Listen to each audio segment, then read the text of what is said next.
They didn't expect your silence to hurt more than your anger. They thought you'd scream.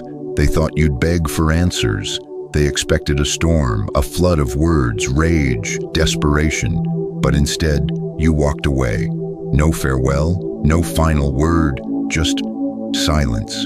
And that silence, it echoed louder than any insult, cut deeper than any confrontation. Because silence doesn't just withhold emotion, it forces the other person to sit with theirs. People can defend against your anger. They can rationalize your tears. But your silence, that's something they can't explain away. It gnaws at their conscience. It makes them wonder, did I go too far? Why didn't they fight back? Were they ever hurt, or did they simply stop caring? In that quiet space, the truth grows louder than ever before. And this is where the power begins. Not from revenge, not from chaos, but from your refusal to play their game. They underestimated your silence. But now it's the only thing they can hear. There's something unsettling about the way people react when you go silent. Not just not texting back kind of silence, but true withdrawal. When your presence, your words, your attention vanish. It starts as confusion for them. They check their phone. Maybe they think you're busy. Maybe they assume you're angry, sulking, overreacting. But days pass, then weeks, and still nothing. They try to move on or pretend to. But the truth? Something inside them begins to tremble. Not because you yelled, not because you argued, but because you did neither. You simply disappeared. We live in a world addicted to noise, replies, reactions, explanations. And when someone expects chaos and instead receives silence, that silence becomes deafening. It echoes in places they never knew were hollow. They expected rage. They expected tears. They expected you to demand closure, to fight for clarity. They were prepared for all that. But your silence, it wasn't in their script. And that's what makes it powerful. You see, silence forces reflection. It creates a vacuum they can't control. Suddenly, every memory of you, your voice, your laugh, your loyalty, returns to them without warning. But this time, it's not warm, it's haunting. They begin to question, did I go too far? Why didn't they fight back? Did they finally see me for who I really am?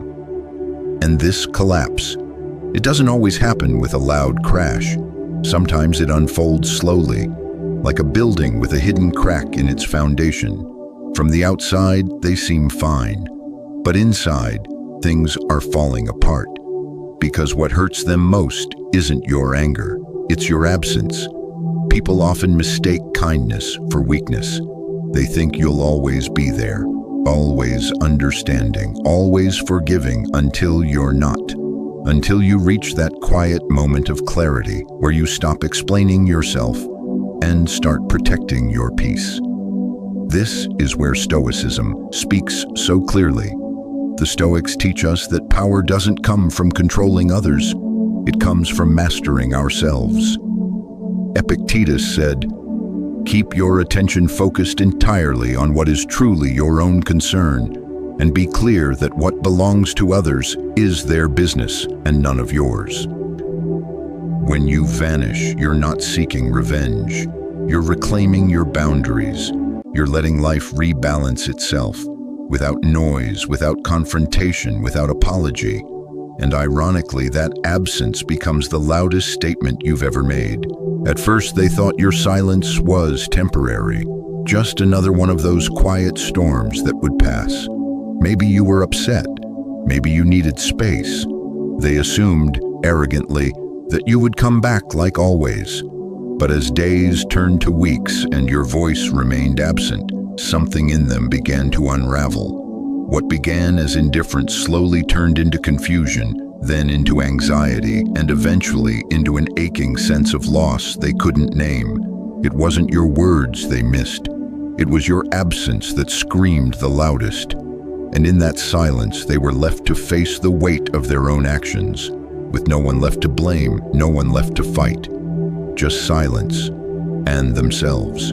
Part 1. the deafening echo of your absence. When someone walks away from your life, whether quietly or with chaos, there's a noise that follows. It's not the shouting or the accusations, not the slamming of doors or the final text that ends everything. No, it's something far more haunting. It's silence. The moment you decide to vanish, to no longer argue, explain, justify, or beg, it shifts the emotional balance in a way that even rage never could. Because silence, true silence, isn't passive. It's powerful. And to those who wronged you, your absence becomes a mirror they can't look away from. Not because they miss your presence, but because they fear what your absence says about them. Let's be clear. Disappearing doesn't mean avoidance or cowardice. It's not about ghosting someone just to hurt them or win a petty emotional game. No, the kind of vanishing we're talking about here is an act of reclaiming your dignity when conversations have become pointless and presence has become pain. It's a Stoic decision, the conscious withdrawal of energy from something that no longer deserves it. And when done with integrity, it is terrifying to the one who pushed you away in the first place. Consider this: the people who mistreated you, lied to you, betrayed you, manipulated your love or loyalty. They thrived on your reactions. They needed you to stay reactive, because when you yelled, cried, or pleaded, they were still the center of your emotional world. Your chaos gave them importance, but when you go silent, truly silent, you strip them of that relevance. They are no longer the protagonist in your story. They are a ghost wandering in a narrative they no longer control. This is the paradox. They expected your anger, maybe even your revenge. They were ready for the fight, even bracing for the drama. But they weren't ready for peace. They weren't ready for the terrifying calm of your absence. That's when it begins to collapse. Not the buildings around them, not their jobs or friendships. No, something far deeper, the narrative they had about you and themselves. Because when you're gone, they no longer have a target to blame. Your silence removes the enemy. Now they have to sit with themselves. They have to face the echo chamber of their own choices. There's no argument to win, no conversation to twist. Just silence. And inside that silence, the truth grows louder. This collapse is often internal, and it's slow. At first, they may dismiss your absence. They'll tell themselves you're being dramatic or weak. But over time, when your presence isn't replaced by anyone else's need for chaos, they begin to realize something more painful. You weren't coming back. You weren't pretending to be okay. You weren't waiting for an apology. You were done. And here's what they didn't expect. Your silence becomes their teacher. It reveals to them the depth of the damage they caused, not because you told them, but because they have no one left to argue with, no one left to gaslight, just themselves. And slowly, painfully, the collapse begins. The guilt, the regret, the reflection, they come uninvited.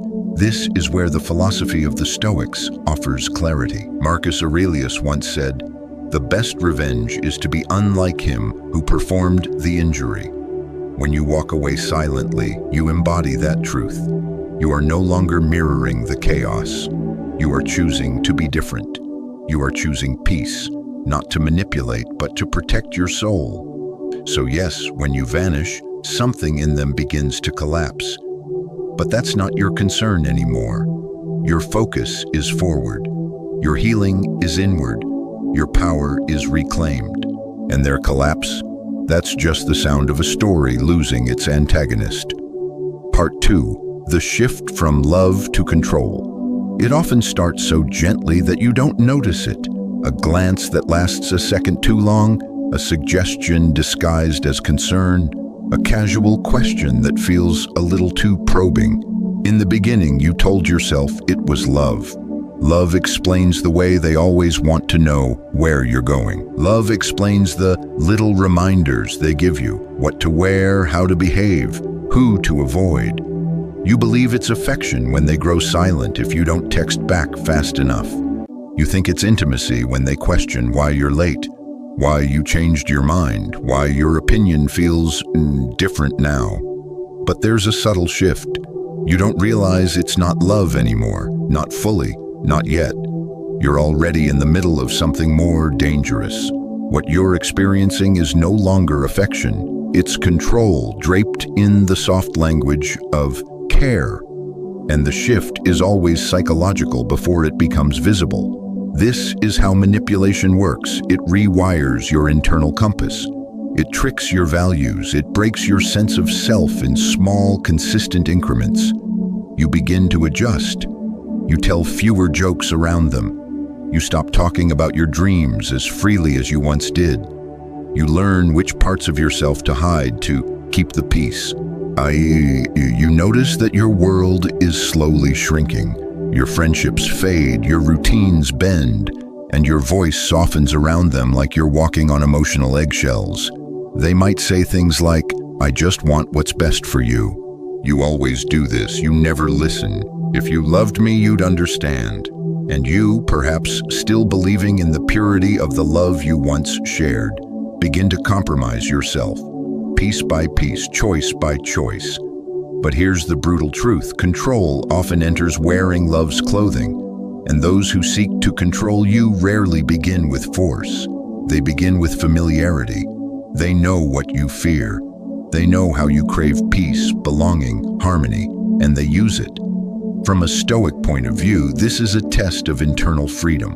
The Stoics taught us that no one owns our soul unless we hand it over. But when we mistake control for care, we do just that. We surrender our inner domain to another's opinion, their validation, their emotional temperature, and in doing so, we lose our moral clarity. You may start to feel ashamed for thinking independently. You may internalize blame for things you never caused. You doubt your instincts. Every time you try to speak up, you're made to feel like the aggressor. You're too sensitive. You're dramatic. Or worst of all, you're the one with the real problem. But let me ask you something painful. When did love become something that made you doubt yourself? The people who love you truly do not clip your wings. They don't need to manage your thoughts or audit your freedom. They don't fear your growth, they celebrate it. If your partner, sibling, parent, or friend only seems stable when you're small, quiet, dependent, then their version of love is a lie, and their affection is a mask. This phase, this shift from love to control, is the most disorienting part of emotional betrayal. It hurts because it's disguised as intimacy, but in truth, it's a rehearsal for erasure. You will find yourself tiptoeing through your own home, emotionally censoring yourself, rehearsing conversations in your mind before you speak, just to avoid triggering their disapproval. And you'll wonder, when did this become normal? The Stoic answer is clear. You've departed from your own nature. Stoicism urges us to live according to reason, not the moods of others. You are meant to walk with integrity, not anxiety. When a relationship makes you feel less honest, less brave, less peaceful, you must examine whether you are still in alignment with virtue. And sometimes the only way to return to yourself is to step away from those who demand control in the name of closeness. Because control is not love. And once you recognize that difference, you begin the long, painful, beautiful journey back to yourself. Part 3. How emotional manipulators weaponize your silence. It begins innocently. A missed call, a quiet dinner, a few days of reduced texting. At first, you think you're simply protecting your peace, withdrawing to process, to grieve, or even to heal. But to an emotional manipulator, your silence is not a boundary, it's an opportunity. For them, silence is a blank page, one they can fill with their own narrative, one that turns your absence into a weapon in their favor. They don't just react to your silence, they use it, and they do so with precision, as if playing a psychological game where every move is calculated to keep you questioning yourself. They rewrite the story. When you step back, The emotional manipulator steps forward, not toward you, but toward others. They begin to craft a version of events that places them as the misunderstood, abandoned victim. I tried everything, but they just shut down, they'll say to mutual friends, family, or anyone who will listen. They subtly poison the well of your shared social circle, knowing that by the time you're ready to speak again, the room will already have been filled with their version of your silence. It's not just character assassination, it's narrative hijacking. Silence becomes proof of their innocence. In their hands, your choice to go silent becomes their evidence of innocence. They'll say things like, if they had something to say, they would have said it.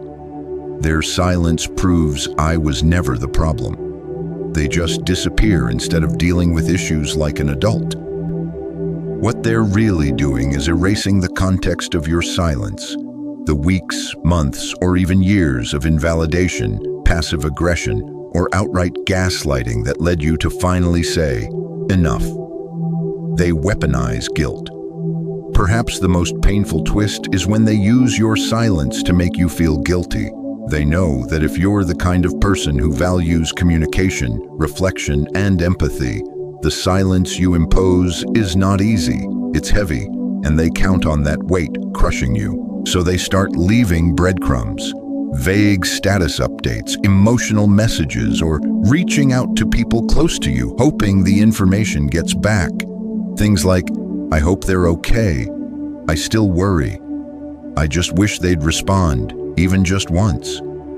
These aren't gestures of reconciliation. They're fishing hooks designed to pull you back in, not out of love, but out of obligation. The emotional manipulator doesn't miss you. They miss the control they had when you were still in reach. They turn others into messengers. When their direct influence over you wanes, manipulators often turn to third parties. Suddenly, you hear from a cousin, an old friend, a sibling, someone who says, they've been asking about you, they seem really hurt. Maybe you should talk to them. What's happening here isn't concern. It's triangulation. The manipulator is enlisting others not to help resolve things, but to keep you tethered to their emotional orbit.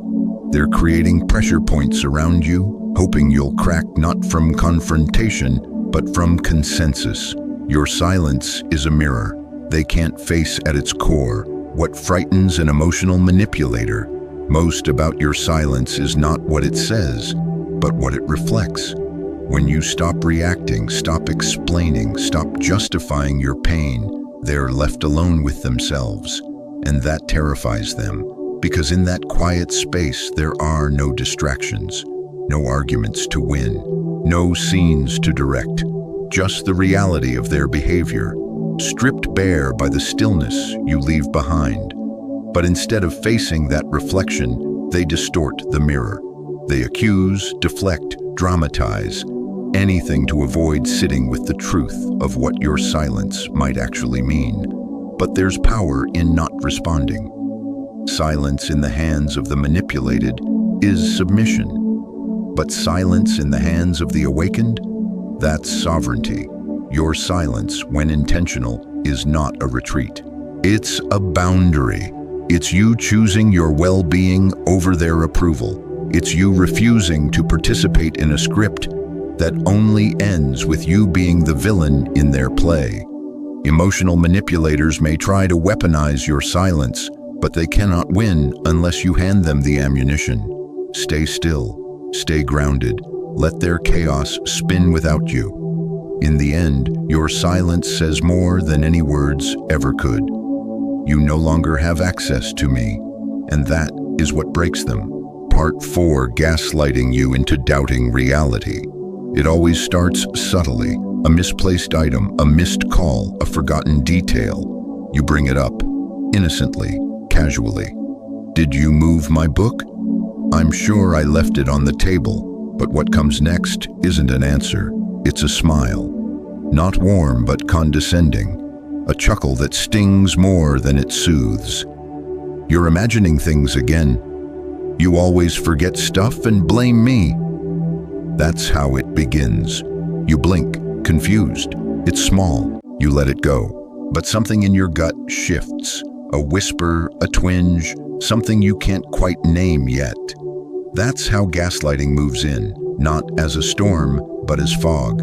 Creeping, silent, and dense enough to make you doubt your own eyes. It's not just lies, it's inversion of truth. Gaslighting is not just about denial, it's about inversion, flipping your reality inside out until what you know becomes what you question, and what you question becomes what you cling to. Let's say you're hurt by something they said. You bring it up, voice trembling, looking for understanding. But instead of apology, they say, "You're too sensitive. You always twist my words." That's not what happened. You remember wrong. Now it's not about what they did. It's about how broken you are for reacting to it. They rewrite the script, and you, the one in pain, become the villain in their version of events. And you start believing it.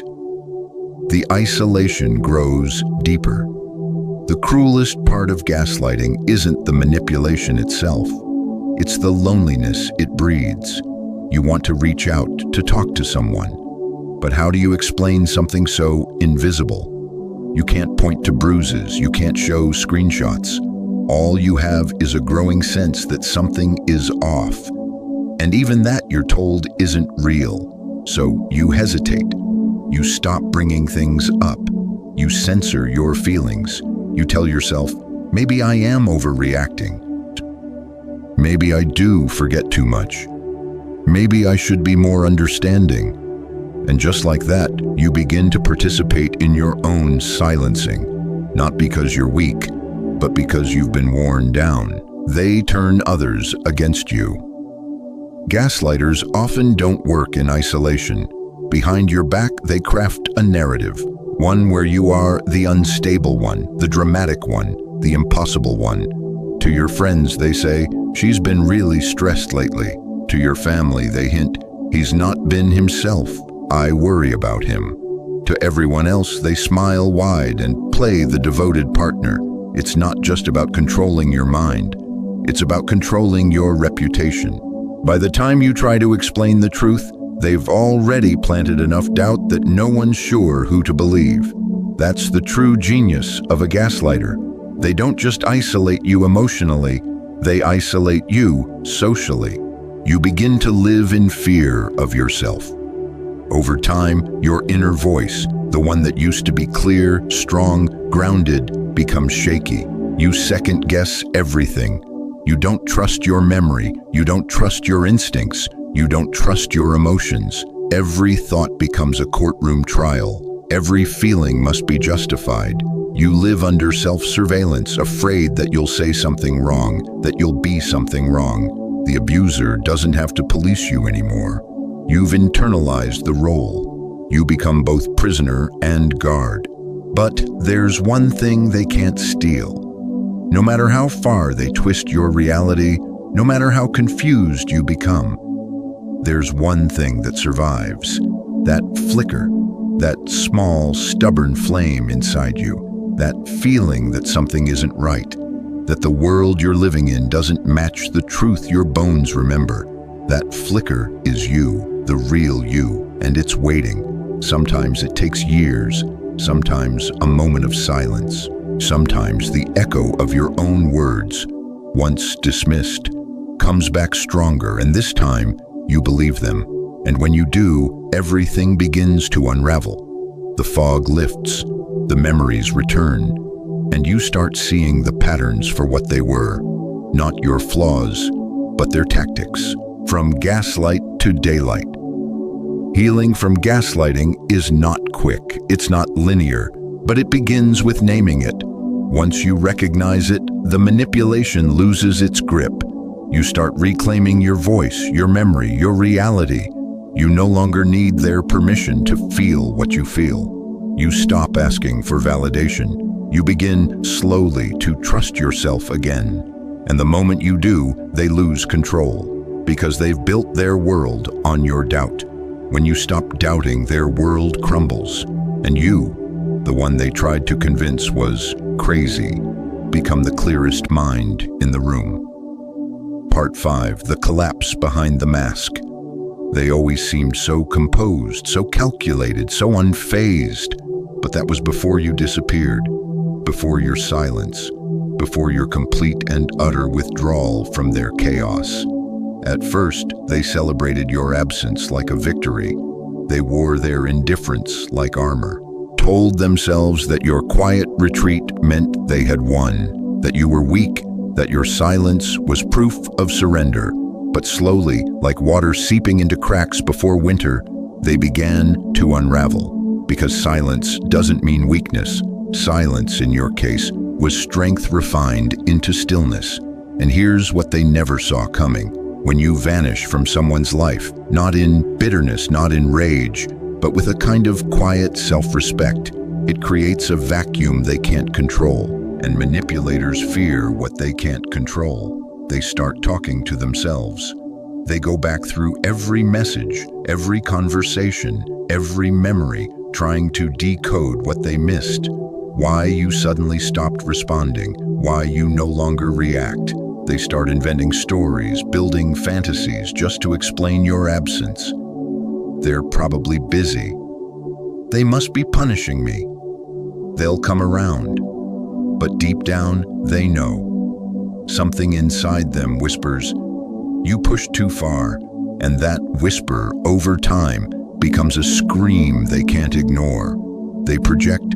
Because they can't handle the idea that they were the problem, they begin shifting the narrative, telling others that you were unstable, cold, dramatic. They paint your silence as an act of cruelty, not self-protection. That way, they don't have to look at the truth. But this projection isn't power, it's panic in disguise. They're trying to erase the truth because it haunts them. They know what they did. And now they know you know too, their ego cracks. First, the ego hates silence. It feeds on attention, good or bad. Even your anger used to give them a sense of importance. It confirmed they still had access to your emotions. But silence, that's starvation, that's ego death.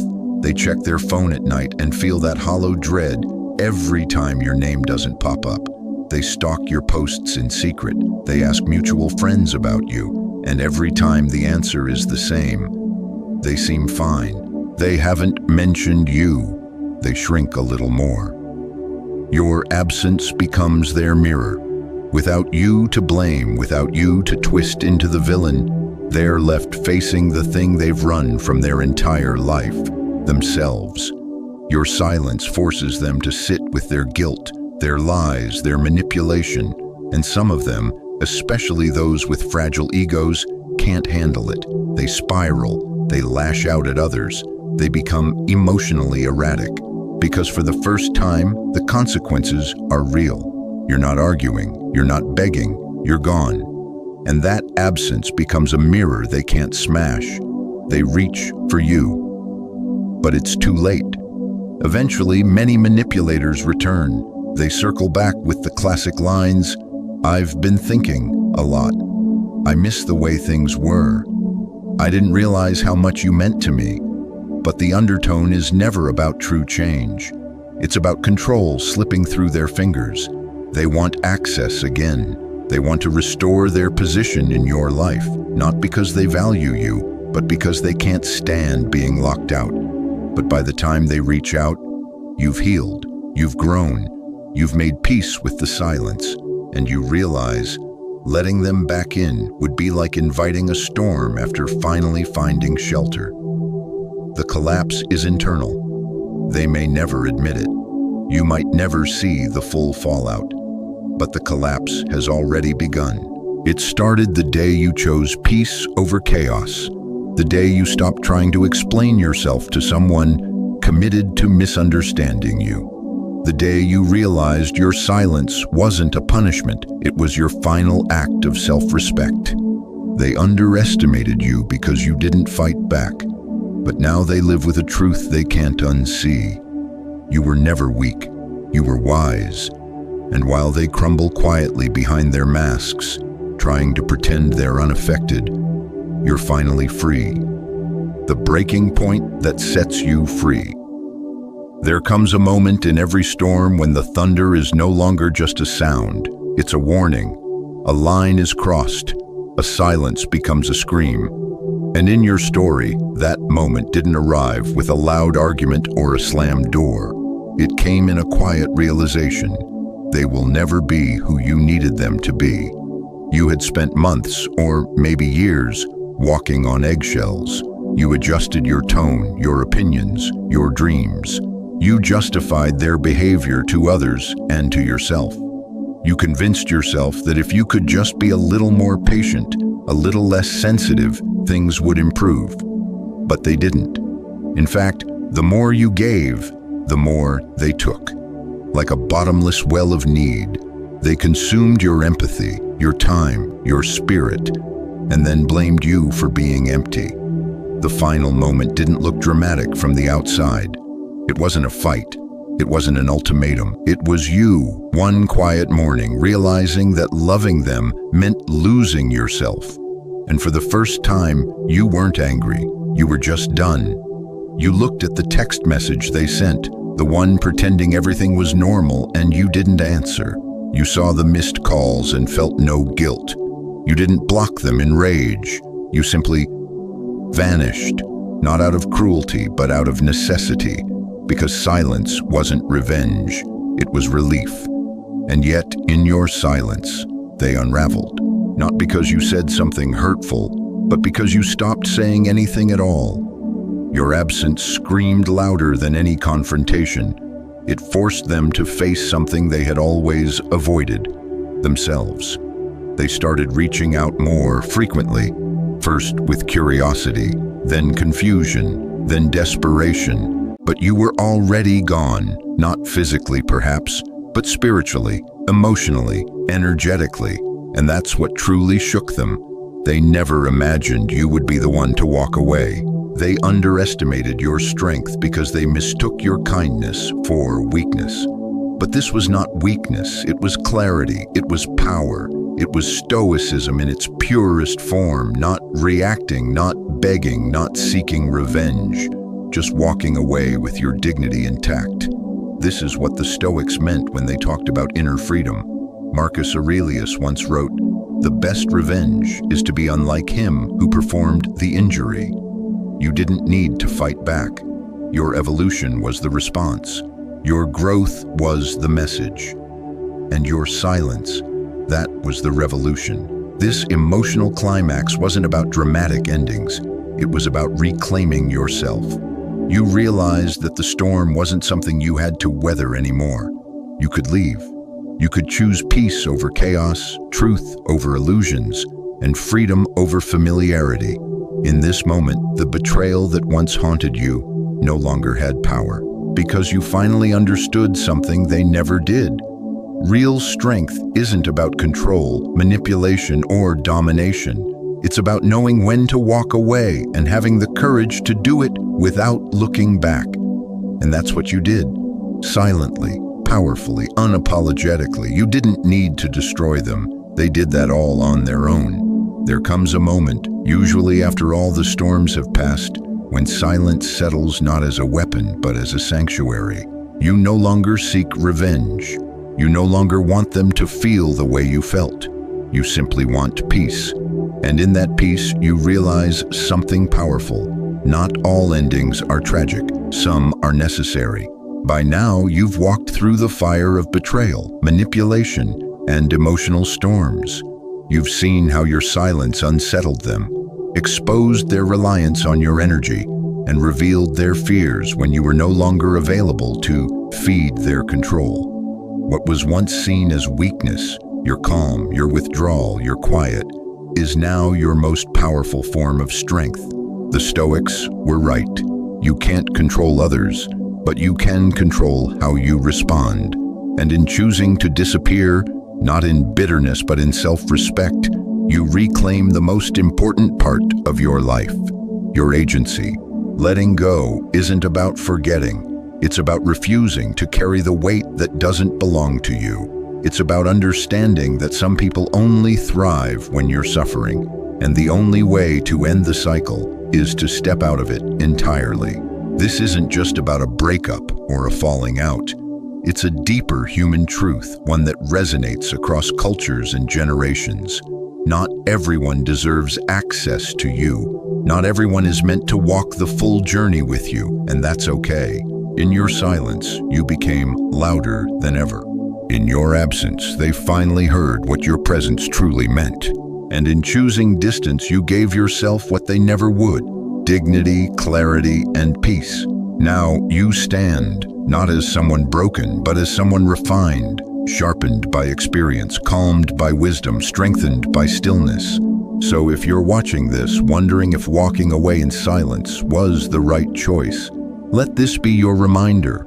Yes, it was. And in that quiet, you found the loudest truth of all. You were always enough. You just needed the space to remember it. In the end, silence was not just a tool. It was a mirror that revealed who they really were when no one was left to absorb their chaos. When you vanished, you gave them the greatest lesson life could offer, that consequences don't always come in the form of confrontation. Sometimes they arrive in the form of absence. As Epictetus once said, "The key is to keep company only with people who uplift you, whose presence calls forth your best." Those who collapse without your presence were never nourishing your soul. They were feeding off it. If you've ever been the one who walked away, quietly, completely, know that your silence was not weakness. It was wisdom. It was strength dressed in stillness. It was you choosing peace over drama, clarity over confusion.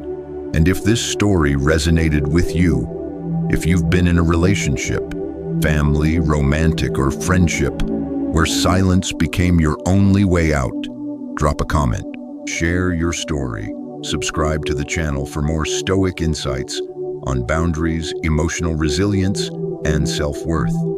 And don't forget to turn on notifications so you never miss a reminder that you deserve peace. You're not alone. And sometimes disappearing is the most powerful message of all. Thank you for watching this video here on the Stoic philosophy. If you found value in this, I invite you to explore more videos on the channel. There's so much more wisdom to uncover. And don't forget to subscribe so you won't miss the next one. Thanks again for being here, and I'll see you in the next video.